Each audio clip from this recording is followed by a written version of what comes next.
Hey everybody, it's Mordecai, and constructive criticism. We've all heard about it before. We've all probably experienced it at least once or twice in our lifetimes. But if you're a creative writing major like myself, you'll have experienced it way more than the normal person because we do a lot of workshops. I've only come into contact with fiction workshop, creative writing workshop, and poetry workshop.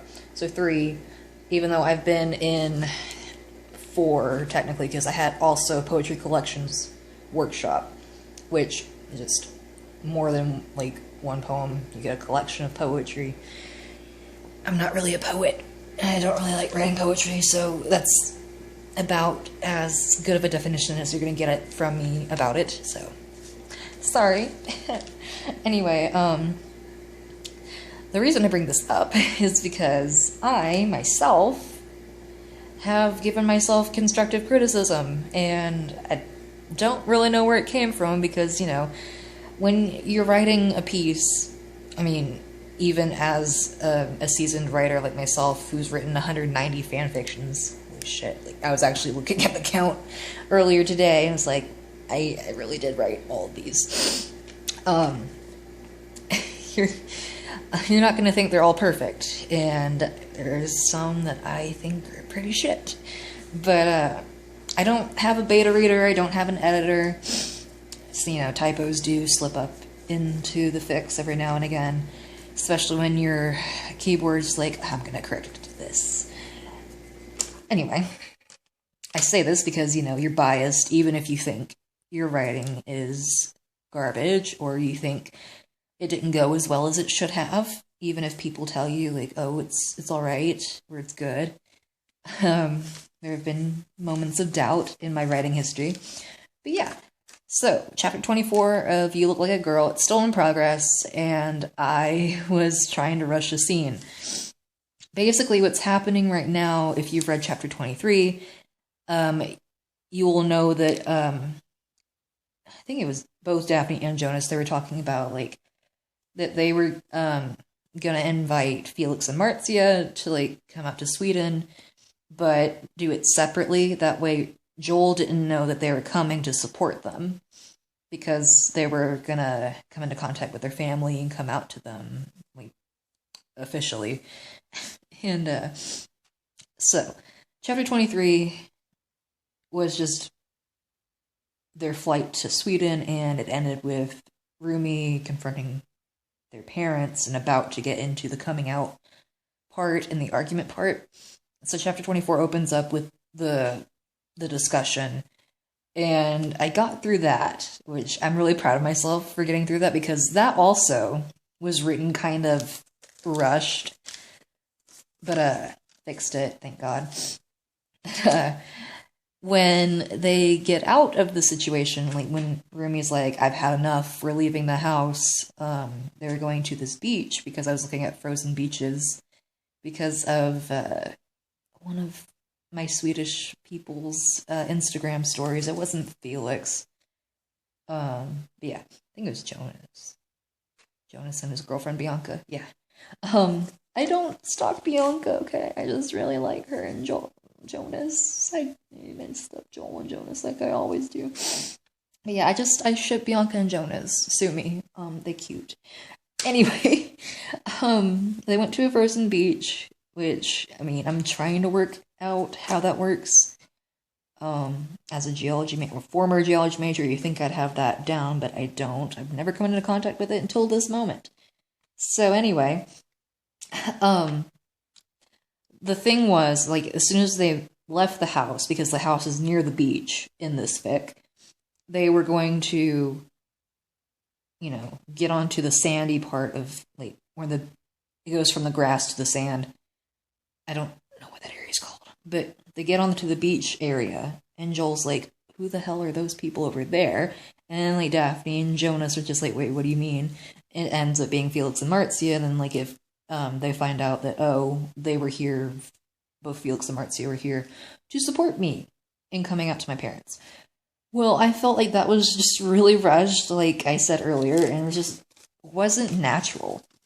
So I wrote myself a note while I was in my editing and publishing class, because, I mean, I do like the class, but at the same time, it's kind of redundant sometimes. Hope Dr. Sharp's not watching this. But, I turn it around. What I wrote, because I write all my thick notes in cursive, so give me a moment.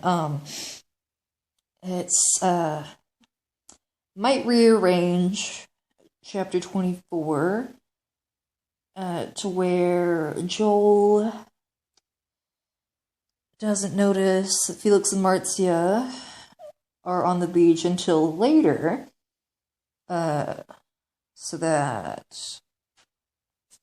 it's also dark in here. So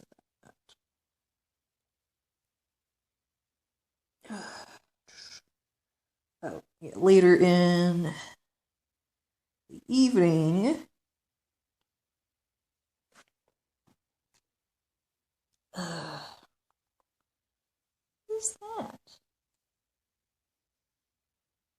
Oh, and then I just wrote in parentheses, it seems too fast right now, dude. Okay. That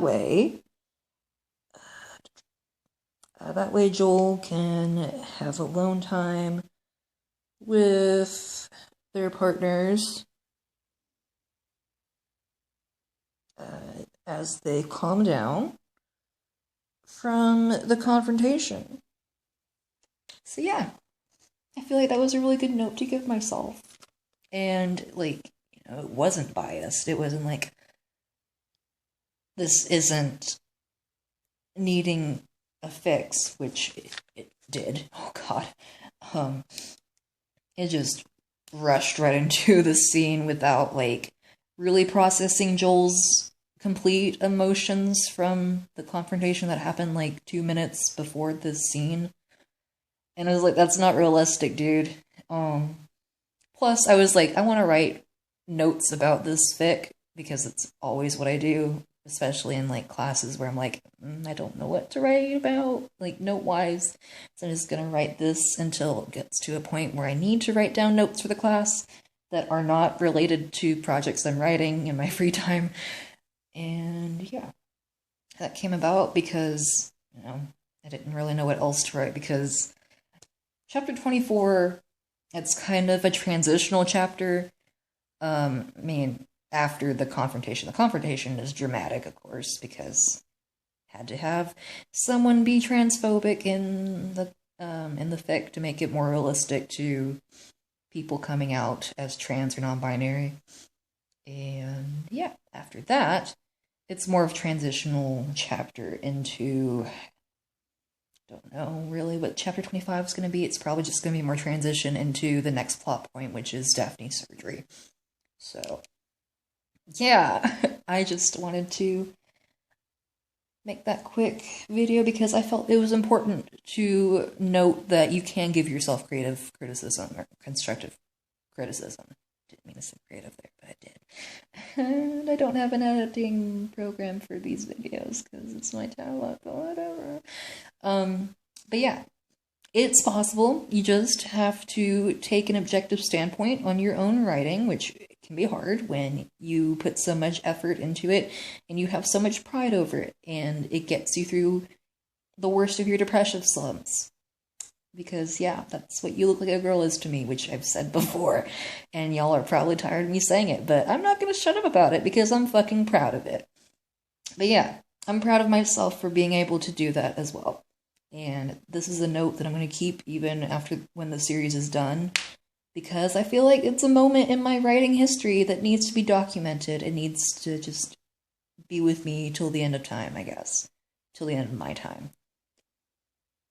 And on that depressing note, I'm going to end the video here. So, thanks for watching, and I hope you all have a good day, evening, night, wherever you are. We'll see you in the next one.